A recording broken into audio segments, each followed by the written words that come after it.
김건모가 경찰 조사에서 받은 내용들이 오늘 새롭게 알려지고 있는 건데 가수 김건모 씨가 성폭행 의혹 당일 해당 술집에 갔다라고 얘기를 했어요.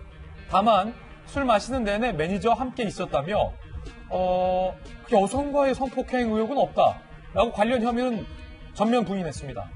이를 입증하기 위해서 당일 결제한 150만 원 카드 내역을 증거로 제출하며 업소에서 여성 도우미와 그렇게 의혹이 제기된 것처럼 술을 마시려면 이보다 훨씬 더 비용이 비싸다라고 주장을 했습니다. 또 피해 여성 주장 중에 김건모가 배트맨 티셔츠를 입고 성폭행을 했다라는 부분이 있는데요. 김건모 씨가 술집에 오기 직전 들렸던 장소에서 녹화된 CCTV를 증거로 제출하며 자 보라, 그때 나는 배트맨 티셔츠를 입고 있지 않았다라고 반박을 했습니다. 다만 경찰은 피해 주장 여성이 성폭행에 대해서 주장하고 있고 배트맨 티셔츠를 입고 있지 않았다며 제출한 CCTV 역시 해당 술집에서 찍힌 것이 아니기 때문에 무혐의를 입증하기엔 부족하다라는 입장이에요. 또 김건모가 제출한 자료가 사실인지 여부 등도 조사하고 있어서 추가 소환될 가능성이 상당히 높은 상황으로 알려져 있습니다.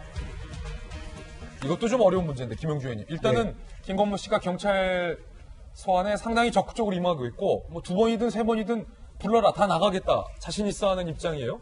지금 표정으로 보면 좀 자신 있다라고 하는 그런 느낌들을 우리가 주관적인 거니까요. 그럼요. 수사하고는 별 관계없이 느껴지고요.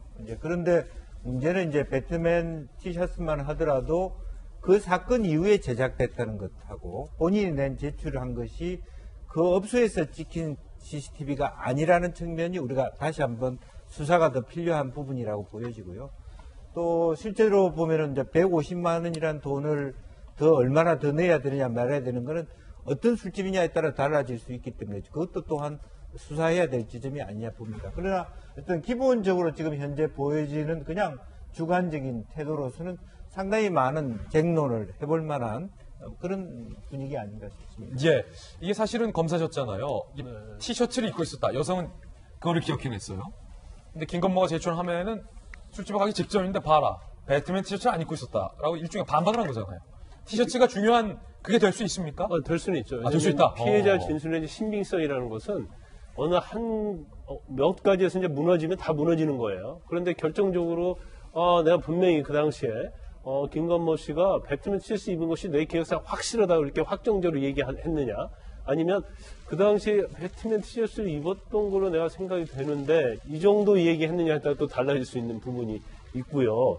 그다음에 이제 중요한 것은 아마 지금 제가 이제 그 전에 아마 김건모 씨 측에서 거기에 아예 간 적이 없다. 그때 그렇게 얘기했던 것으로 들었었는데 다시 지금 카드 결제 내에 그날 있었다는 거죠. 예. 그럼 분명하게 그날은 그 장소에 갔다는 거예요.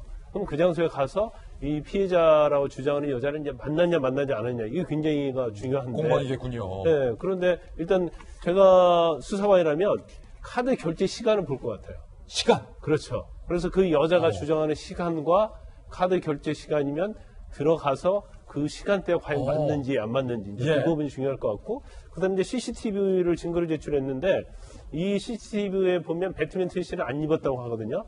그런데 이게 그 유흥주점에 가기 직전에 찍었다고 하는데 찍혀 있는 거 나오는데 그 가운데 인터벌이 얼마나 있냐, 간격이 얼마나 있냐. 아, 그렇군요. 직전에 찍혔다고 바로 갈 수 있는 것도 아닐 수도 있거든요. 왜냐면 만약에 좀 텀이 있다면 그때 배트맨으로 갈아입을 수 있잖아요. 그렇죠. 어디 들렸다 갈 수도 있고요. 집에 들렸다 갈 수 있기 때문에 이거 자체가 유리 불리하다고 볼 수는 없어요. 중요한 것은 아까 말씀드린 피해자 진술의 신빙성인데, 피해자가 그 당시에 만약에 성폭행을 당했다고 한다면 그냥 혼인자 그냥 이걸 삼키는 게 아니고 주위 사람한테 이 얘기를 했을 거예요. 내가 이렇다. 그래서 카톡으로 대화를 나눴다랄지, 아니면 주위에서 표정이 안 좋았다랄지, 그런 어떤 보관기에 나오면 김건모 측이 굉장히 불리한 것이고, 그런 것이 없고 단지 진술만 있는데 여러 가지 이런 정황들이 있다고 한다면 또 김건모 씨한테 유리할 수 있는 거죠. 예.